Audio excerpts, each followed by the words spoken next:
What's going on, everybody? It is Overreaction Time once again. I'm your host, Simon Samano, and we are back after a week off. We took last week off because it was a relatively slow week during the Thanksgiving week, and admittedly, yours truly was a little out of the loop at a baseball tournament for my son. Shout out to the Beach City Baseball Prospects 9U team. But we are back, and we are back in a big way, because look who I've got with me, none other than the recently engaged media titan, Mike Bohn. Mike, what's good? Yes, not an overreaction to that. Exciting times over here. So, yeah, man, it's good to be back. Obviously, second time on the show. I think you've got an amazing idea here. This is going great, and I'm kind of happy to see this join the junkie slate of content every week. Heck yeah, man, I appreciate that, and I'm happy to have you back, and I'm happy for everybody watching. Please, if you can, hit that like button. Please subscribe. It really helps out a lot. It means a lot. We're going to dive into a lot of things right now. A lot related to UFC 310 and some other fights that were booked last week. Are you ready to go, Mike? Yes, sir. Let's do it. All right. Kamikaze, you know what time it is. Hit it. I mean, guys, what are you fucking... Is this tonight's stupid question night? Are you guys that fucking stupid? You can't be that fucking stupid. Who gives a shit? One of the dumbest things I've ever read in my life. Fucking common sense. Everybody knows that. All right, Mike, let's get this thing going, starting with UFC 310 this past Saturday at T-Mobile Arena in Las Vegas. Final pay-per-view of the year. Had a main event where Alexandre Pantoja welcomed Kai Asakura from Ryzen to the UFC, and he submitted him in the second round in what was a pretty good fight up until that point. But he gets the submission victory, and I'm going to go ahead and just hit you with this right off the top here, Mike. Alexandre Pantoja will be the UFC flyweight champion at the end of 2025. Not an overreaction. I think that's looking pretty good. I'm interested to see, because we're right around this time of the year, right, where the betting sites and things like that release like futures of who will be the champions of these weight classes. So I'm curious to see what Pantoja will have as his line, and then what, I guess, the rest of the field, who might be the second closest option. But yeah, you look at the lay of the land, man. I mean, unless something weird happens where he like decides to vacate and move up, which he's given no indication of wanting to do. So let's just assume this comes under normal conditions where he's still fights twice next year. I think he gets through a couple more title defenses here. You would expect them to be a familiar face for the most part, right, unless they come up with something out of left field, which I've been racking my brain for the past couple of days. I don't really know what that would be at this point. I mean, the Demetrius Johnson thing, I'm sure, is maybe like the most out of left field, non-traditional we could think of, but that seems to be looking unlikely right now. So yeah, I think that is not an overreaction. I think Pantoja is looking like maybe the most dominant champion in the UFC right now. And then you compare that to how his division looks, I think that's a pretty safe bet. The only thing I can think of, aside from the way out of left field DJ call out, is perhaps Muhammad Makhachev. I mean, if he gets a good victory, he's going to fight with Brave. I think he fights this weekend, right? This weekend. I mean, I'm sure if he has a stand-up performance or something truly impressive, say it's something that goes viral, maybe that's something where the UFC would bring him back. What do you think? Yeah, I think that could be on the table. I know he recently, I think, changed management as well. I don't know if maybe that's an attempt to approach the UFC brass in a different way. You know, he's been with good people, Tim Simpson, chosen advisor. He's one of the best, but I don't know, maybe there was just something there that wasn't working with this whole UFC situation. So yeah, go out there, look extremely impressive this weekend. You got to do that. That is the huge point of it. I mean, if you go out there and just win a decision, I don't think you're doing yourself any favors. It needs to be something highlight reel worthy, and then maybe you start beating that drum. All right. And then let me ask you one thing about Pantoja here, man, because, you know, how special do you think he is? And I'm asking that because now we're at a point where it's 3 consecutive title defenses in the flyweight division. He's probably going to have rematches ahead of him outside of maybe a couple of the possibilities that we just mentioned.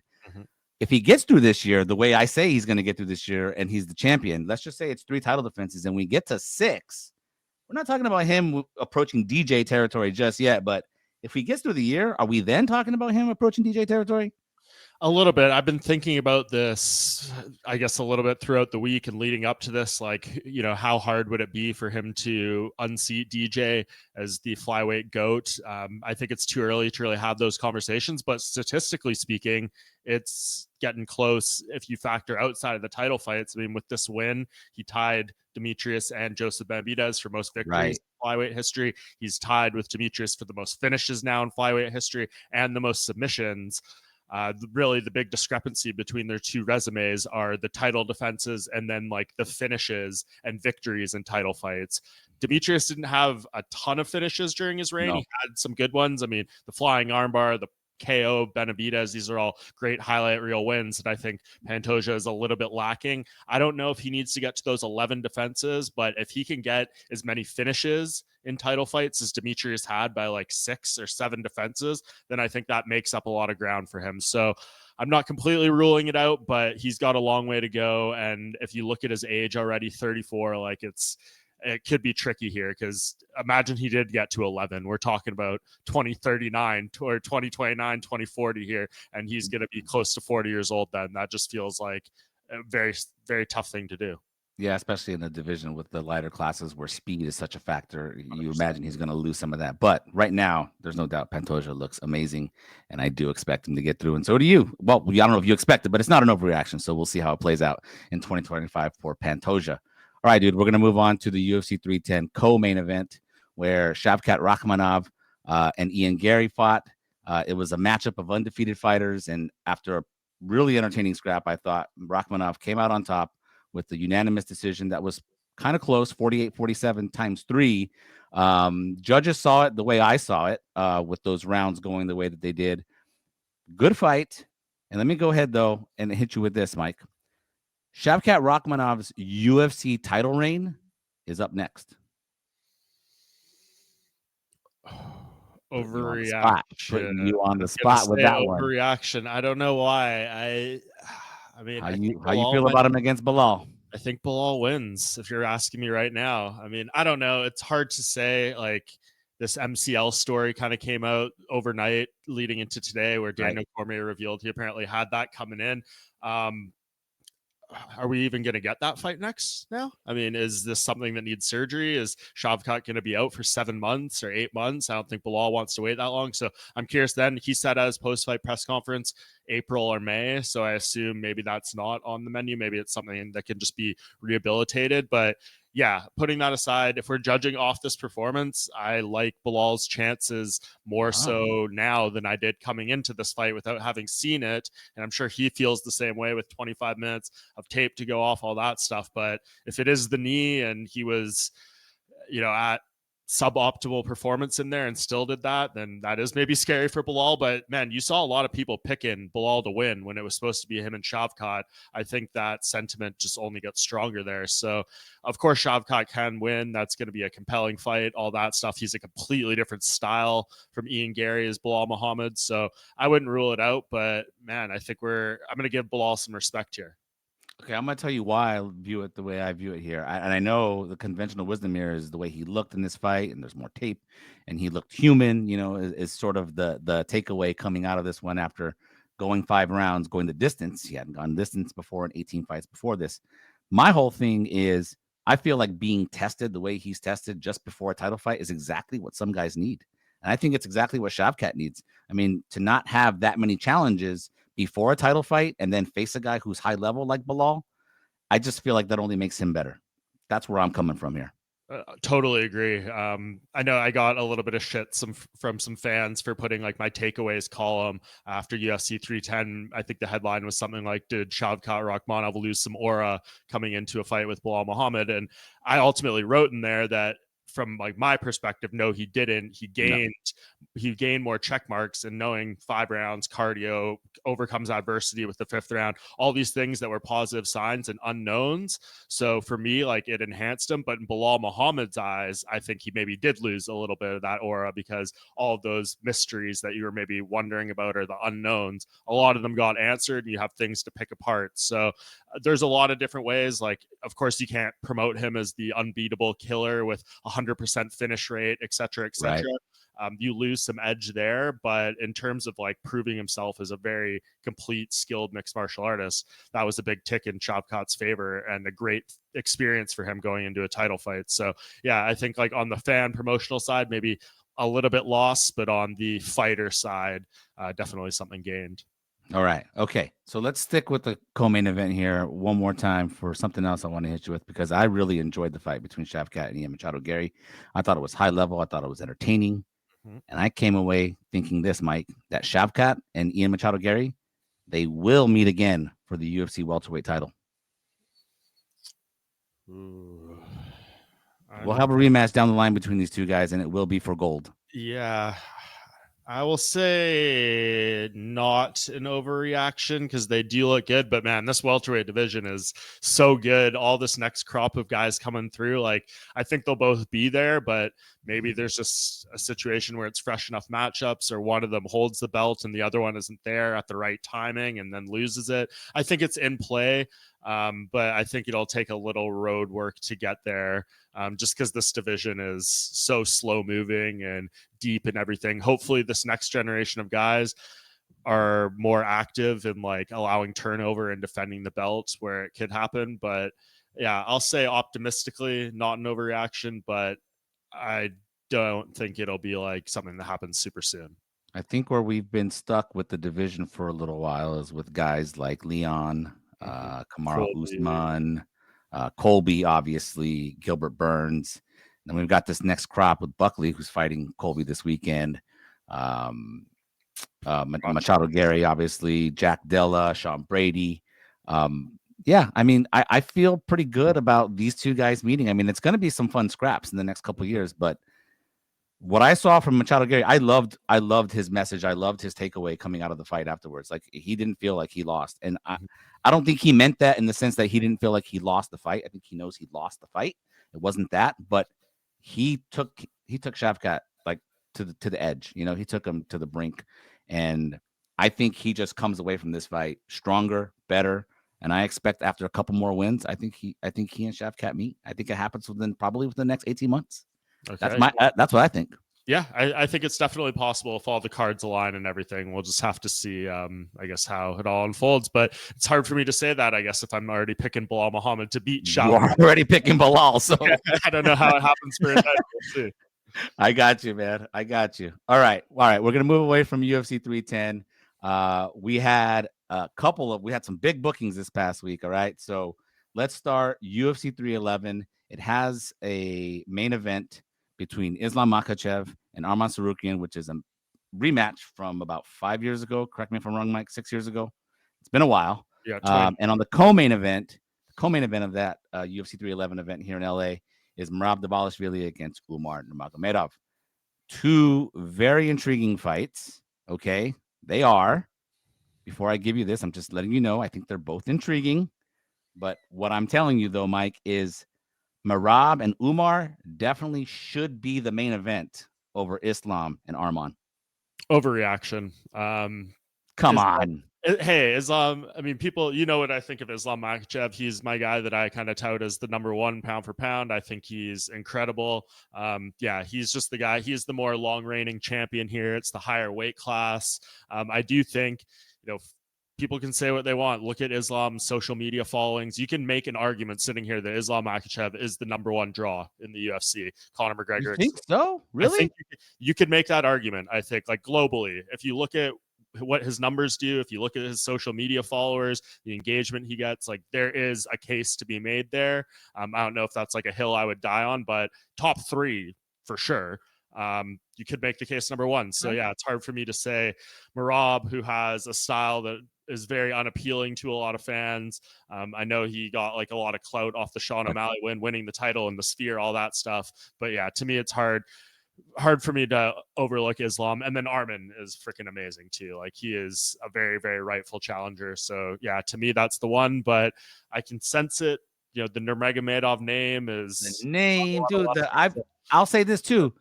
I don't think I've been as excited about a fight of styles between two grappling having guys like Merab and Umar as I am about this one, because that's going to be a hell of a clash. Like, I expect it to be a pretty entertaining scrap in the truest term, in the truest sense of the term scrap. That's why I'm looking forward to that one. That's why I think it should be the main event.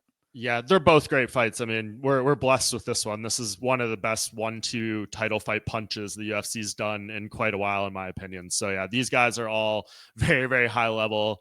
All have very long last names, so it shouldn't be there's a lot of words to put on the poster there. Maybe they couldn't fit Dvalishvili versus Nurmagomedov on the number one thing there on the dais. So yeah, I don't know. I think they're both good, but to me, they made the right call here. Islam and Arman is hard to beat.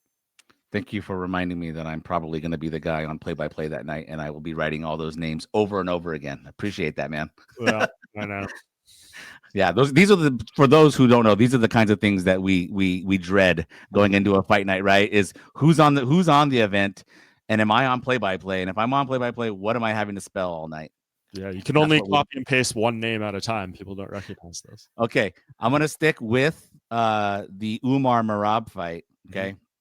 Because the odds for that fight were released, the opening odds at DraftKings.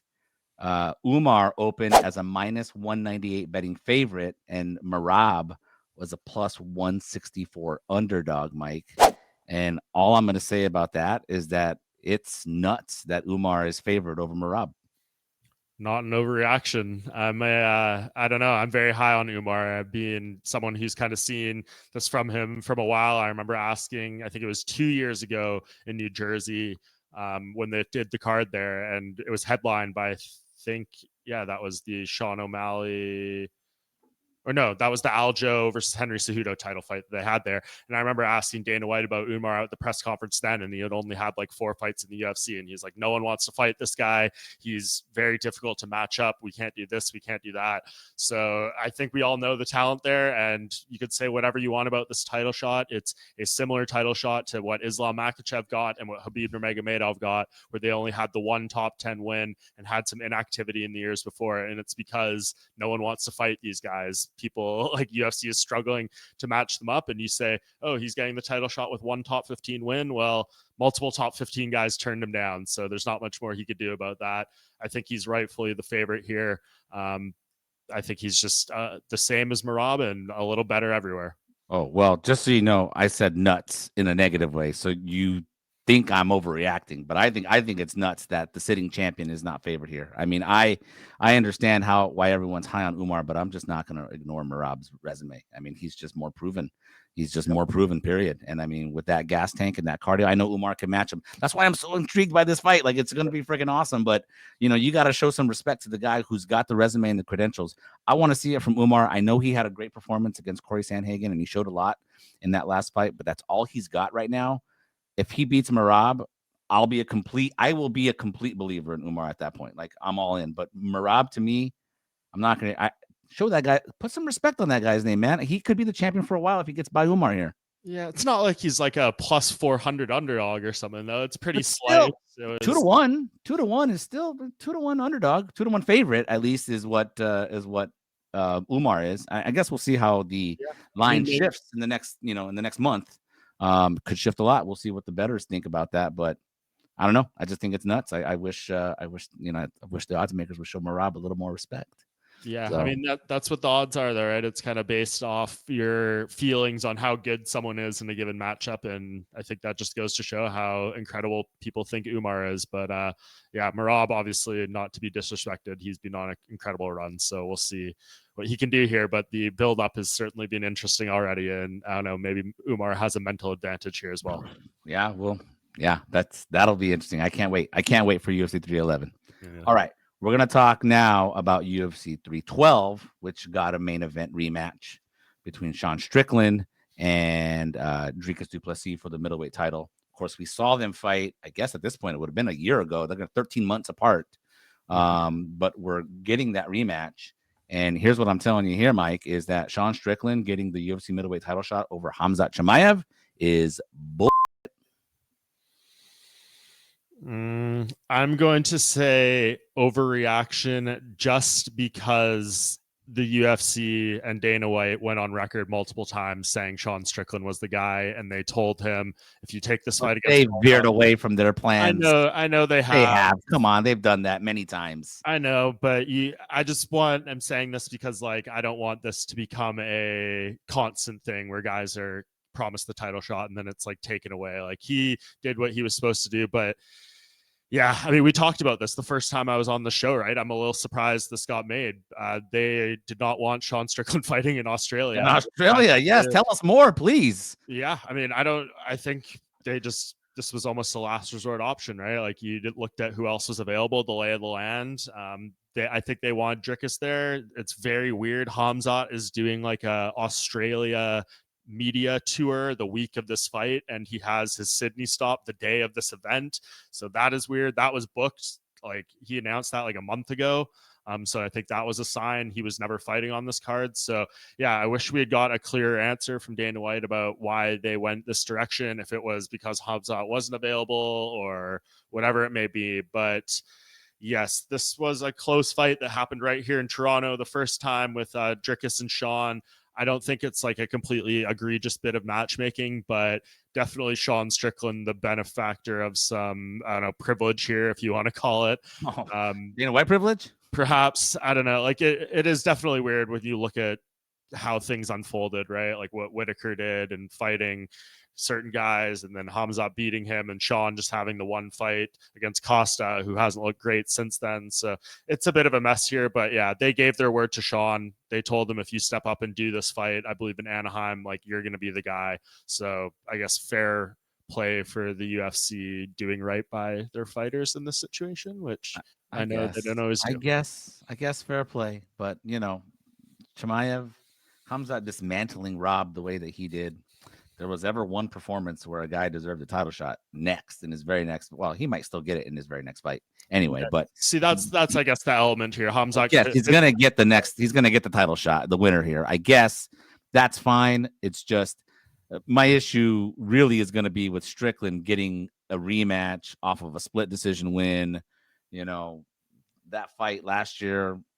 I'm not a fan of like this fast of a rematch when there's just a better option there, and Chimaev is the better option, you know, and he's the more deserving option, quite frankly. Yeah, I don't necessarily disagree with that. We'll see how it plays out, I guess, with this division, but something at least happening that's interesting at middleweight, which they've been begging for years. And I do think Khamzat versus either of these guys is a very sellable fight for the UFC, unless God forbid Sean Strickland wins something controversial. Then we're talking about a trilogy. Stop it, Mike. Don't even go there. All right.